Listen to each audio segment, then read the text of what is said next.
formato más largo, más crudo, que sacamos todos los días jueves sobre diversas temáticas que nos involucran a todos, nunca pretendiendo ser expertos en nada, sino desde el error, hablando desde las equivocaciones, las comunes, las que nos hacen humanos y las que nos dejan enseñanzas.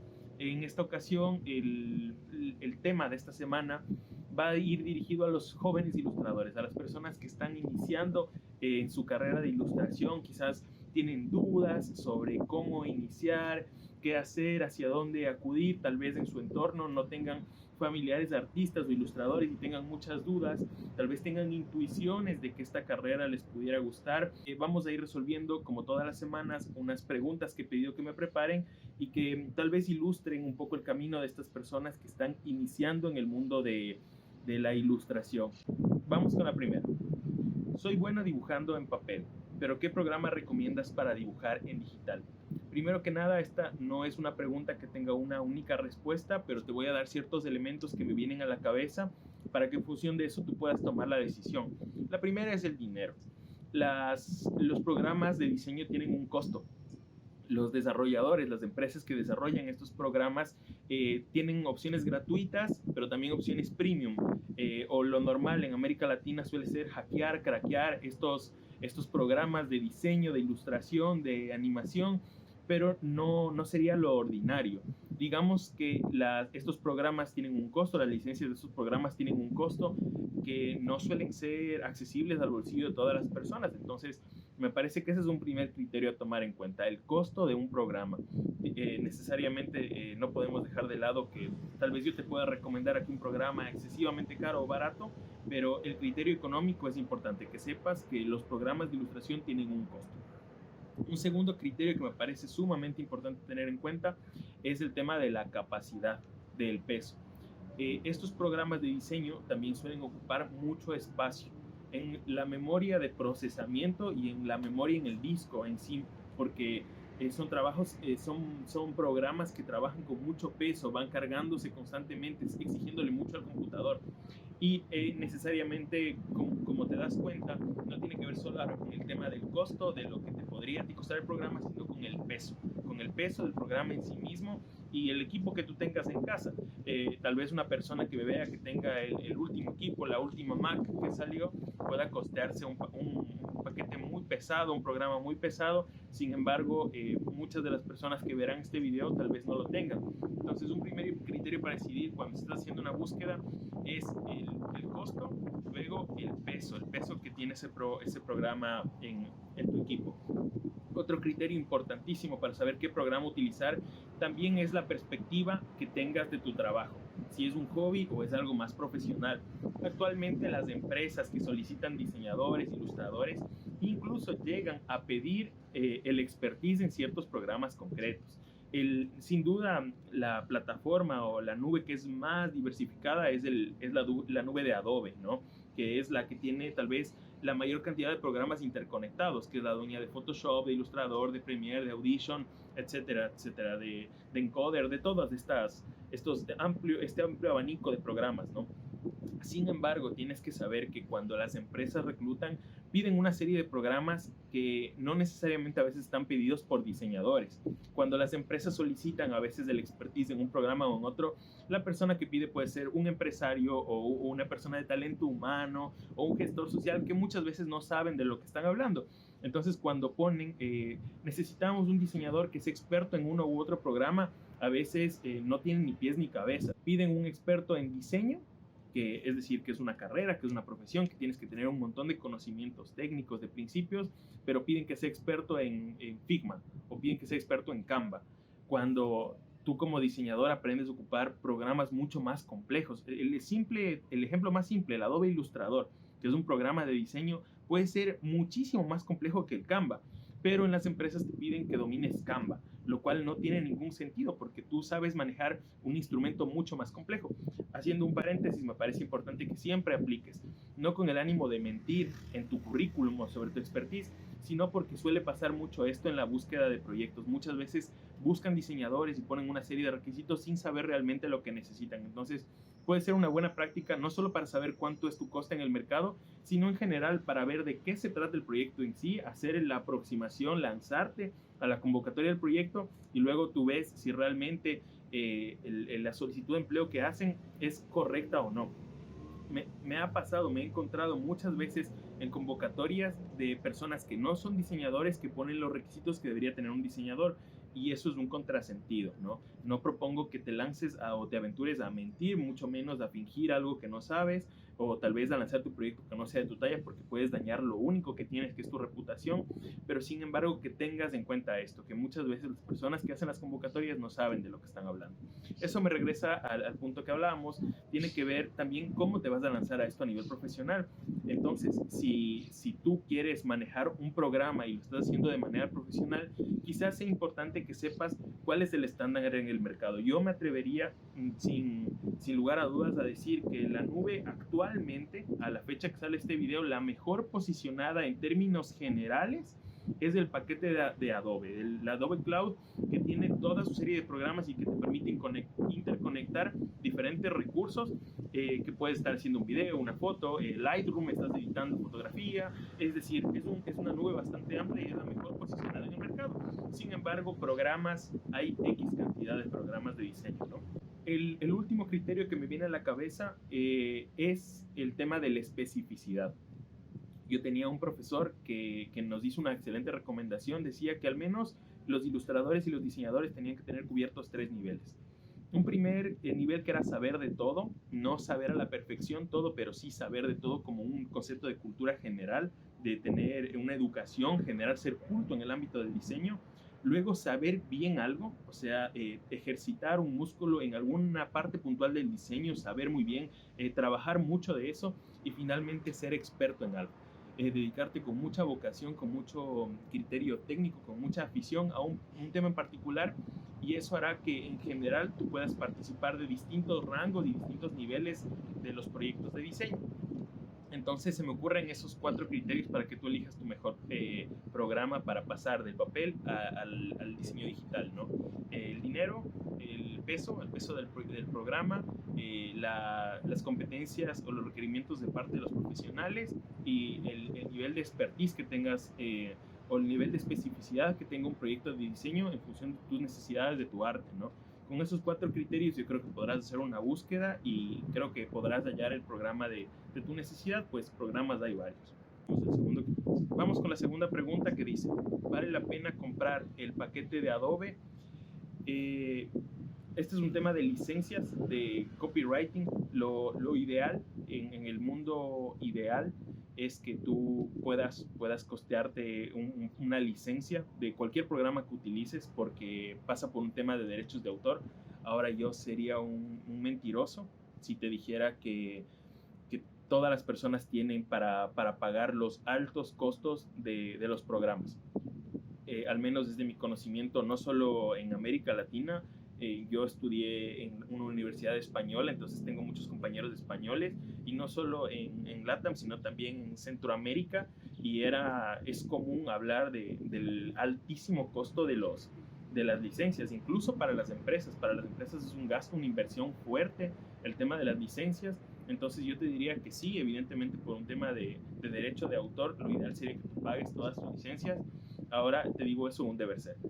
Siendo honestos en el plano del ser, hay un problema aquí, porque las empresas lo que han hecho finalmente es optar por opciones como versiones más ligeras, incluso opciones gratuitas. Un ejemplo, en Adobe tienes el Adobe Color, que es como un servicio muy puntual de combinación de paletas de color, que es libre, está colgado en la nube como una forma de irte vinculando a la nube de Adobe, pero son costosos los programas, y habrá que ir mediando entre el pago de las licencias y tal vez esta otra situación, que es la realidad. Muchas veces no hay el dinero, la gente no tiene la plata para pagar y termina optando por craquear los programas, por utilizar las versiones gratuitas, las versiones ligeras, utilizar versiones viejas, rentar equipos. Ahora hay muchos servicios de renta de equipos. Entonces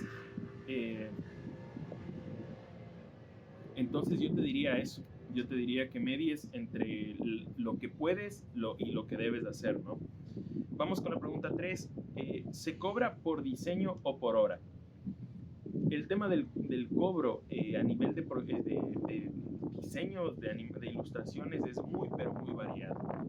Te hablo desde el conocimiento. A ti te pueden contratar una empresa como un comunicador en general fijo de una empresa, en donde vas a cobrar un sueldo fijo. Te pueden cobrar por un proyecto, por una temporada, digamos, te van a contratar por un proyecto que se va a desarrollar 3 meses, o te van a cobrar por hacer literal un afiche. Te van a pedir, alguien te va a pedir una tarjeta de cumpleaños y te va a pagar por ese afiche. Entonces no hay una única forma de cobrar, depende mucho.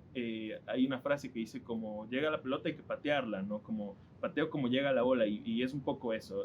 Los proyectos te van surgiendo a lo largo de tu trayectoria, y a cada proyecto vas a tener que hacer una proforma, evaluarla, ver cómo afrontarla. Cada proyecto va a tener un alcance, un tiempo diferente, unas características, y eso hará que varíe el costo de cada proyecto en particular. Entonces se cobra, si me preguntas, ¿se cobra por diseño o por hora? Como te digo, hay distintas formas de cobrar en este negocio. Vamos con el cuarto, que ¿es más rentable trabajar fijo o por mi cuenta? Yo siento que, nuevamente, este es un tema que puede ser complicado, particularmente en los tiempos en los que nos estamos gestionando actualmente, que son tiempos muy complejos. Actualmente hay una crisis que se generó y que se ha conservado con posterioridad a la pandemia, que afectó la economía, que movió la economía mundial. Y actualmente entiendo que hay mucha gente que está viviendo en el desempleo, que no tiene acceso a proyectos, que no tiene rentabilidad. Entonces podría resultar súper injusto hablar de si es mejor tener un sueldo fijo o trabajar por proyectos en una época en la que muchísima gente no tiene trabajo. Precisamente a partir de ahí, yo pienso que por la situación coyuntural que estamos viviendo actualmente, yo te recomendaría un trabajo con características más fijas, trabajo a más largo aliento, ya que todas las personas actualmente están batallando por esos espacios, y si pudieras buscar un espacio con esas características te conviene mucho. ¿Cuáles son las limitantes de esos trabajos? Suelen ser muy restrictivos en materia creativa, en materia de elección de opciones, de lanzarse a hacer proyectos nuevos, y eso en cambio es muy rico en la parte privada, en la parte de lanzarte por proyectos, en donde tú seleccionas a tus clientes, puedes ejercer con mucha más libertad tal vez tu propuesta creativa, tal vez tu opinión tenga mucho más peso. Entonces en ese otro aspecto se enriquece mucho el ejercicio de tu profesión. Actualmente, como digo, en una época de crisis, de pandemia, yo te diría tal vez ser menos selectivo y tomar la mayor cantidad de proyectos que puedas, porque si tienes esa posibilidad, esa chance, hay que aprovecharlo, sobre todo por un tema de sensibilidad con la situación económica en la que estamos viviendo. No sé si esos dos criterios ayudan a discernir. Vamos con la quinta. Me gusta editar videos, pero no diseñar. ¿Qué me recomiendas? Actualmente existe mucha demanda de edición de video, de editores de video. Si tú buscas en línea, fácilmente te darás cuenta que ahora hay muchísima gente que se dedica a ser productoras. Entonces hacen pequeñas productoras en donde negocian con los clientes que no necesariamente son influencers. Hay muchísimas personas que son doctores, que son abogados, que son profesores, que quieren entrar a redes sociales, quieren empezar a generar contenido, pero no tienen la menor idea de cómo editar un video. Entonces actualmente hay mucha demanda de eso. Te recomiendo que empieces a buscar y a proponer, a buscar en estas, como digo, en estas pequeñas productoras, en estas casas que están lanzando a hacer contenido, y trabajo es lo que hay. ¿Cuál es uno de los principales problemas de esto? Es que te trabajan a maquila, te pagan muy poco, te exigen mucho, te explotan, te mandan trabajo a deshoras. Evidentemente habrá excepción de empresas que te traten muy bonito y que te quieran y te respeten y que te den todos los beneficios de ley y que sean amables con el tema de gestionar videos, pero tal vez no es la mayoría significativa de estos procesos. Lo normal es que te manden editar TikToks, una cola de TikToks, te manden editar una cola de videos para YouTube, te presionen en los tiempos, en los horarios. Y esa es la realidad. Como digo, frente a una altísima demanda de estos contenidos, también hay muchísima oferta, y esa oferta muchas veces pasa por unos procesos muy inequitativos, muy injustos, particularmente con los artistas. Vamos con la siguiente. ¿Vale la pena estudiar diseño o mejor un curso amplio? A ver, yo pienso que el tema del estudio de diseño tiene sus valores importantes, y es que cuando tú vas a una carrera y haces una carrera, aprendes muchas cosas sólidas. Muchas veces te encuentras con profesores de una talla importante que han tenido buena experiencia, y a veces esa experiencia se transmite bien y te deja muy completo a nivel profesional. Ahora está la otra parte, que muchos profesores son de relleno, no saben de lo que están hablando, nunca han trabajado en una empresa importante, sino que son influencers que han hecho su proceso así, y de los cuales realmente no tienes mucho que aprender. Existen muchos memes acerca de esto, de que aprendí más en un video de YouTube que con X o Y profesor. Sin embargo, tienes de las dos. Tienes en la parte universitaria, como digo, estos profesores que tienen una amplia experiencia, que te dejan marcado para siempre, que te dan muchísimos valores que vas a trabajar el resto de tu vida, y tienes los profesores de relleno. Otra cosa que me parece súper importante es el costo. Una carrera universitaria es una inversión fuerte que no todos tienen el lujo de tener. Entonces, si tienes cómo afrontar esa inversión fuerte, que bueno, significa que eres una persona privilegiada. Hay muchas personas que no lo tienen, y en ese caso la formación continua supongo que tendrá que valerse de estos, quizás de estos recursos más secundarios, como proyectos así. Esa parte. Luego, me parece importante el tema del cartón. Actualmente vivimos en una sociedad en la que se mueve todavía por unas lógicas en donde vales lo que produces, vales el dinero que tienes, vales el título que tienes, y lastimosamente suele ser muy radical y muy cruel a la hora de dejarte fuera si no tienes estas cosas. Entonces podemos tal vez en nuestras posiciones ideológicas ser muy antisistemas, muy contradictorios, pero estar fuera del sistema no siempre es agradable. Cuando te enfrentas a una realidad en la que el título es lo que te va a dar de comer, no solo el prestigio y el aplauso, sino de comer, podría ser muy importante pensar en eso a la hora de optar o no por un título académico. Finalmente, los cursos puntuales no son garantía de que siempre sean buenos, pero en general yo me he topado con cursos muy buenos. Como suelen ser conceptos más aterrizados y mucho más puntuales y mucho más pensados a veces, los cursos puntuales pueden ser muy enriquecedores, no solo como una opción a la formación académica, sino como un complemento muy bueno para la misma. Vamos con la siguiente. 7. ¿Cuál es la mejor herramienta para diseñar? De entrada, la primera herramienta, quizás material, técnica, que hablemos de destreza técnica, me parece que es el dibujo, y el dibujo realista. Dominar el dibujo realista, al menos en mi entendimiento, es lo que te abre la llave a cualquier otro estilo, formato de dibujo. De hecho, es la base, el fundamento para todo. Un gran ejemplo que lo comentan en la academia muchísimo es el caso de Pablo Picasso. Pablo Picasso, que es un maestro, me parece que reconocido por muchos críticos del mundo del arte.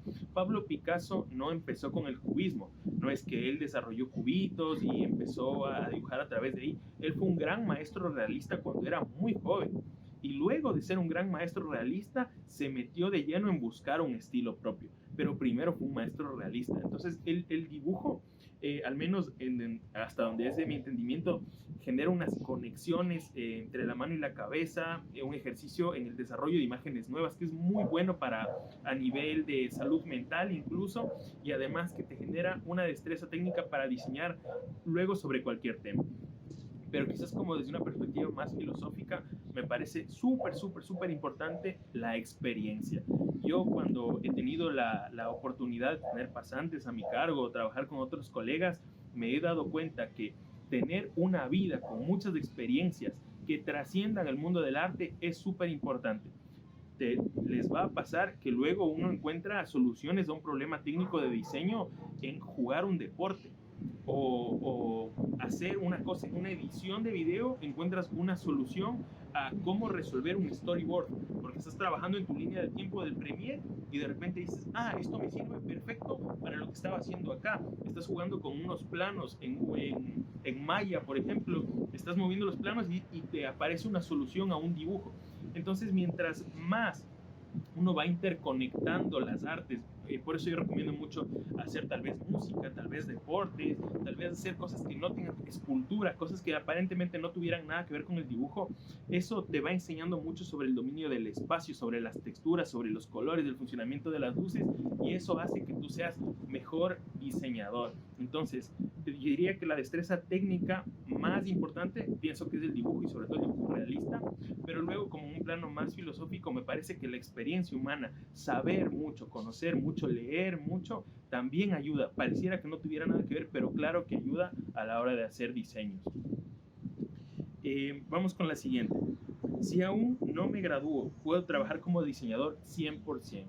O sea, yo diría, yo te incentivaría muchísimo a trabajar antes, durante y después de tu título académico o de que te recibas como diseñador, ilustrador. ¿Por qué? Nosotros, los diseñadores, los artistas, los ilustradores, es muy común que garabateemos hasta en misa. O sea, estamos en el lugar más aburrido y estemos tirando algo de lápiz con nuestras manos. Si nos ponen en la arena, estamos ya haciendo un garabato, ¿no? Pero un aspecto que a mí me parece que es muy, muy difícil a la hora de ejercer nuestra profesión es saber gestionar el cobro de nuestro arte. Cómo se cobra, cómo se vende, cómo se negocia, cómo te pagan por esto. Y ese es como cualquier cosa un músculo que hay que desarrollar. Entonces, yo te recomendaría, parecía un ejercicio absurdo, pero trata de vender en cualquier nivel, de vender hasta un diseño bastante sencillo, un afiche al señor de tu tienda, a tus familiares, algo. Porque mientras más ejercites ese músculo, tal vez luego no te enfrentes a dificultades financieras, que mucha gente no habla, pero es muy real. Las carreras artísticas siempre se enfrentan con la parte financiera tarde o temprano. Y mientras más sepas, hagas callo en el tema de cómo cobrar, cómo se cobra, cómo se paga, e incluso cómo se contrata a personas en determinados momentos, me parece que es súper importante. Entonces la pregunta era, si aún no me gradúo, ¿puedo trabajar como diseñador? Yo no te diría solo puedes, sino que te recomendaría, debes trabajar. Trata de trabajar no como un hobby, sino como algo técnico, profesional y cobrar por ello. No es fácil, da mucho miedo al principio, incluso mandar una proforma en algún momento, luego a proyectos más grandes, suele dar mucho nervio, mucha ansiedad, hasta síndrome del impostor de ¿será que mis capacidades artísticas dan para este proyecto? Pero en ese ejercitar ese músculo vas a revalorizar tu arte, aprender cuándo cobras bien, cuándo cobras mal, si estás cobrando lo suficiente, si tal vez te estás inflando de más y estás cobrando por algo que realmente no hiciste. Me parece súper importante que los artistas sepamos cobrar bien, valorizarnos bien y cobrar de una manera justa por nuestro trabajo. Vamos con la 9. ¿Cuál crees que es un gesto? ¿Cuál crees que es un gasto innecesario en diseño? Lo he dicho en el tema de la fotografía y lo insisto cada vez que puedo. No gastar prematuramente. Nada que llego y me compro la Wacom último modelo, el lápiz para dibujar, que llego y me compro la Mac y todos los programas, nada de que me compro el mouse rarísimo ergonómico que sirve para las cosas, que llego y me compro los Faber-Castell, los lápices más caros de la historia. Eso no es lo correcto, es un enfoque que no tiene nada tal vez de estabilidad financiera, de educación financiera, que siempre además tus gastos no es que se hacen al contado, los papás, la familia, los estudiantes se endeudan, ahora sí que gastan en universidades carísimas y cursos cuando no es acorde tal vez ni a tu propuesta artística ni a tus necesidades. Yo pienso que todo tiene que ser un tema progresivo, de largo aliento. Ve comprando cosas conforme las vayas necesitando, conforme las vayas pidiendo. Para mí, la clave de esto me parece es tú tienes que saber lo que estás comprando. Si tú no sabes lo que estás comprando, si solo tienes una intuición de lo que estás comprando, no hagas esa compra. Acuérdate, siempre aprovecho para recomendarles esto y hacerles de acuerdo a esto. Las tiendas te van a vender lo que les dé la gana de venderte. No vayas a pedir consejo a una tienda, porque en la tienda lo que les beneficia es venderte más y mejor. El vendedor te va a decir que sí, que te lo pidieron en la universidad, que este es el que ocupan los grandes artistas, te va a mostrar un video de que tal casa editorial tiene estos proyectos, estos programas, estos insumos y con esto lo hacen los grandes porque a él le interesa venderte. Primero haz tu proyecto paso a paso, aprende de menos a más, trata de ir de chiquito a grande. confiando en tu proceso, despacio, y progresivamente vas a saber qué es lo que necesitas tú para desarrollar tu arte. Nada de compras alocadas al principio. ¿Cuál es el mejor consejo que le das a un estudiante de diseño? El mejor consejo que le puedo dar a un estudiante de diseño es que cuiden muchísimo su salud emocional. Me he dado cuenta con el tiempo, conversando con muchos compañeros, viendo muchísimas personas que se dedican al mundo del entretenimiento, del arte, actores, músicos, diseñadores. La salud mental es un tema real, es un tema muy preocupante que genera unos efectos gravísimos para el ser humano, y las personas que hacemos diseño normalmente profesionalizamos lo único que nos sostiene en pie. Si tú ya estás vendiendo tu arte, si tú ya estás viviendo de lo que para ti era un hobby, necesitas un nuevo hobby, necesitas algo que sea reemplazado por eso ahora que es tu negocio. Muchas personas ponemos nuestra alma, nuestra vida, nuestro corazón en eso que en un momento era un hobby, que ahora es nuestra profesión, y nos quedamos sin ese paracaídas, sin esa escalera que nos sostiene. Y muchas veces, ustedes podrán darse cuenta, miren la vida de los artistas, normalmente tienen altos y bajos en lo que respecta a la parte de salud mental, a la parte emocional o hasta espiritual, si lo ven desde esa línea. Tengan mucho cuidado con eso, acompañen sus procesos artísticos de mucha salud mental, de psicólogos, de acompañantes espirituales, si lo ven desde una perspectiva más espiritual, pero me parece que esa es la principal recomendación que le hago a los diseñadores. Es un mundo que pudiera parecer muy inocente, el tema del arte, y que tiene muchísimo conecte con la parte financiera. Hay mucho mercado en esto que te puede tragarte y escupirte vivo. Hay mucho conecte también con otras cuestiones que no necesariamente tienen que ver con el mundo del arte, como la dependencia a sustancias. No quiero decir solo drogas, sino alcohol, incluso a la comida. Es un mundo que mueve mucho las emociones del ser humano, y muchas veces ese movimiento continuo de emociones tiene mucha repercusión en el plano de la salud mental. Es la principal recomendación que le haría a las personas que se dedican al mundo del diseño, del arte, de la creatividad. Eso es todo por ahora. Espero que les haya gustado el video que tocaba esta semana. El próximo jueves nuevo video con otro tema diferente. Seguramente ya no abordaremos temas de diseño, sino algo distinto. Siéntanse libres de comentar algún tema. Si les gustó este video, si tienen alguna persona conocida que esté estudiando esto, háganselo llegar. Por favor, suscríbanse, den likes, sus comentarios. Nos vemos en el próximo video. Chao.